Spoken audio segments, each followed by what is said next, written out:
পিঠা মেলা শেষ হতেই শুরু হয়ে গেল বসন্ত উৎসব মেলা। আর এই মেলাটা কতদিন চলবে এবং এটা কোথায় হচ্ছে ভিডিও লাস্টে আমি বলে দিব।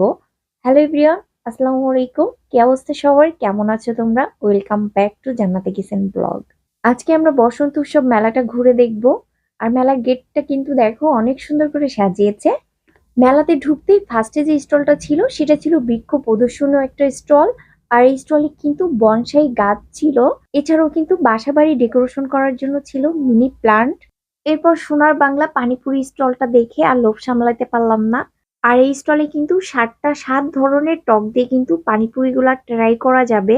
এখানে 6 পিস ফুচকা দিয়েছিল আর এটা দাম ছিল 50 টাকা। চলো তাহলে এক এক করে পানিপুরি গুলা ট্রাই করা যাক। আমি প্রথমেই তেঁতুলের মিষ্টি টকটা নিয়েছিলাম। টকটা অনেক ভালো ছিল। প্রতিটা টকই কিন্তু অনেক ভালো ছিল এবং ফ্রেশ ছিল।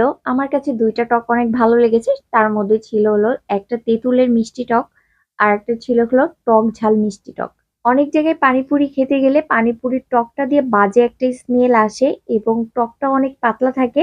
কিন্তু এই জায়গার প্রতিটা টকই কিন্তু অনেক ফ্রেশ ছিল এবং টকটা অনেক ঘন ছিল।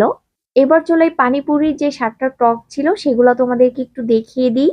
প্রথমেই ছিল জিরা পানি, তেঁতুলের টক সেই স্বাদ, নাগা পানি, তেঁতুলের মিষ্টি টক, পাঁচমিশালি টক, আর লাস্টে ছিল টক